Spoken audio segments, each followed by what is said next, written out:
ایک آدمی بڑا مالدار تھا، لیکن اس کی موت کا وقت قریب آ رہا تھا۔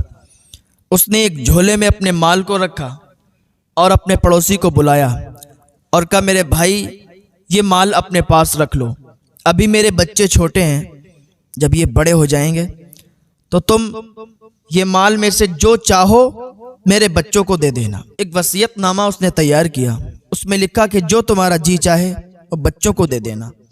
کہا ٹھیک ہے میرے بھائی، جب تمہارے بچے جوان ہو جائیں گے تو جو میرا جی چاہے گا میں تمہارے بچوں کو دے دوں گا۔ اتنا کہہ کے وہ انسان، اس کی موت ہو گئی۔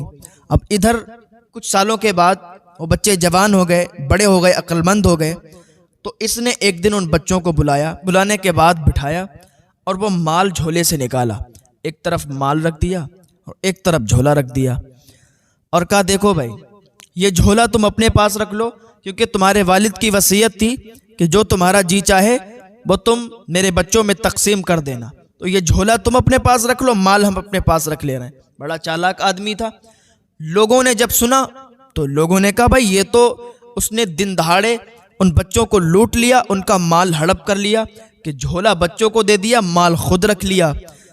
تو حضرت امام اعظم ابو حنیفہ رضی اللہ تعالیٰ عنہ کے پاس کچھ لوگ گئے، کہا حضور ایسی ایسی بات ہے، ایک انسان نے وصیت کی، آج اس نے جب مال تقسیم کیا تو بچوں کو جھولا پکڑا دیا اور خود مال لے لیا، حضور آپ فیصلہ فرمائیں۔ حضرت امام اعظم ابو حنیفہ رضی اللہ تعالیٰ عنہ نے فرمایا کہ ان لوگوں کو بلایا جائے۔ وہ جس کے پاس مال تھا، جو بچے تھے جن میں مال تقسیم ہونا تھا، سب کو بلایا گیا، بٹھایا گیا۔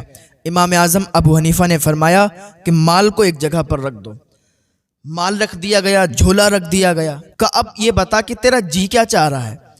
کہا حضرت ظاہر سی بات ہے، ایک طرف جھولا رکھا ہوا ہے، ایک طرف مال رکھا ہوا ہے، تو میرا جی جھولے کو نہیں چاہے گا، میرا جی تو مال ہی کو چاہے گا۔ حضور میرا جی مال کو چاہ رہا ہے۔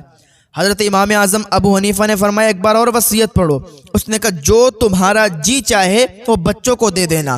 کہا تمہارا جی اس مال کو چاہ رہا ہے تو یہ مال اٹھاؤ بچوں کو دے دو، جھولا تم رکھو اور نکل جاؤ۔ قربان جائیں امام اعظم ابو حنیفہ پر، 1 منٹ کے اندر مسئلے کو حل فرما دیا۔